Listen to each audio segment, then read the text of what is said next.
ആ സ്ത്രീയുടെ മേൽ ഒരു നിഗൂഢ ദ്രാവകം തളിച്ചു. അവൾ അവളുടെ യഥാർത്ഥ വലിപ്പത്തിന്റെ 10-1 ചുരുങ്ങി, ഏകദേശം 6 ഇഞ്ച് ഉയരം. ഇത് കണ്ട് അവളുടെ ഭർത്താവ് സന്തോഷത്തോടെ നിലവിളിക്കുന്നു. പക്ഷേ അയാൾക്ക് ശബ്ദം വളരെ ഉച്ചത്തിലുള്ളതിനാൽ അയാളുടെ ചെവി പൊട്ടിത്തെറിക്കുന്ന അവസ്ഥയിലാണ്. ഭർത്താവ് വികസിപ്പിച്ചെടുത്ത ഒരു ഹൈടെക് ചുരുങ്ങൽ സൂത്രവാക്യമാണിത്. പിറ്റേന്ന് രാവിലെ അവൾ കിടക്കയിൽ എഴുന്നേൽക്കുന്നു, ഇതെല്ലാം വെറും ഒരു പേടി സ്വപ്നമാണെന്ന് വിശ്വസിച്ച്.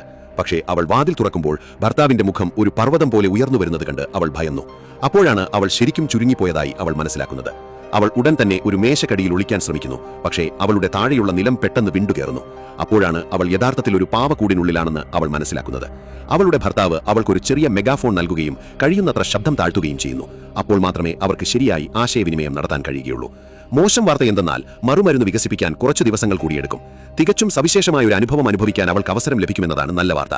അവൻ അവളെ അവരുടെ വളർത്തുതത്തയുടെ അടുത്തേക്ക് കൊണ്ടുപോകുന്നു. എന്നാൽ ഒരിക്കൽ ശാന്തനായ പക്ഷി ഇപ്പോൾ അവളെ ഭക്ഷണമായി പരിഗണിക്കാൻ തുടങ്ങുന്നു. ഭയന്ന് അവൾ ഭർത്താവിനോട് ഉടൻ തന്നെ അവിടെ നിന്ന് പുറത്താക്കാൻ അപേക്ഷിക്കുന്നു. തുടർന്ന് അവൾ ഒരു മിനിയേച്ചർ ട്രെയിനിൽ വീടിനു ചുറ്റും സഞ്ചരിക്കുന്നു. നിലനിരപ്പിൽ നിന്ന് എല്ലാം അവൾ വീക്ഷിക്കുന്നു. ഇത് താൽക്കാലികമായി അവളുടെ ഭയം മറക്കാൻ സഹായിക്കുന്നു. അവളുടെ ഭയാനകമായ സാഹചര്യം മറന്നു. കുറച്ചു മദ്യം കഴിച്ചതിനു ശേഷം അവൾ ശാന്തമായ മാനസികാവസ്ഥയിലായി. കുറച്ചു മദ്യം കഴിച്ചതിനു ശേഷം അവൾ നേരത്തെ ഉറങ്ങാൻ പോകുന്നു. അവളുടെ ഭർത്താവ് ലാബിൽ ഓവർ ടൈമിനായി പോകാൻ തയ്യാറെടുക്കുന്നു. എന്നാൽ അവൻ പോകുന്നതിന് തൊട്ടുമുമ്പ് ഇരപോലെ അവളുടെ പൂച്ച അവളെ നോക്കുന്നത് അവൻ കാണുന്നു. ഭാഗ്യവശാൽ അവൻ അതിനെ കൃത്യസമയത്ത് പിടിച്ച് ഒരു കൂട്ടിൽ പൂട്ടുന്നു.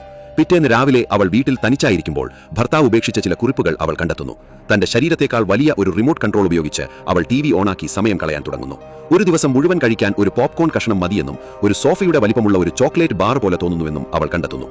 അവൾ കുറച്ച് ആസ്വദിക്കാൻ പോകുമ്പോൾ അവളുടെ ഫോൺ റിംഗ് ചെയ്യുന്നു. അവൾ എങ്ങനെ അവിടെ എത്തുമെന്ന് ചിന്തിക്കുന്നു. പക്ഷേ പെട്ടെന്ന് ഒരു ഈച്ച അകത്തേക്ക് പറന്നു.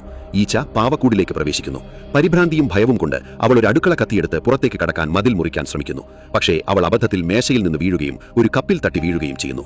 നിലത്തിലെ ചലനം മനസ്സിലാക്കിയ റോബോട്ടിക് വാക്യൂം ഉടൻ ഓണാവുകയും അവളുടെ അടുത്തേക്ക് നീങ്ങാൻ തുടങ്ങുകയും ചെയ്യുന്നു. അവൾ നിലത്തു വീണ് മലിനം പോലെ ഒഴുകിപ്പോകും.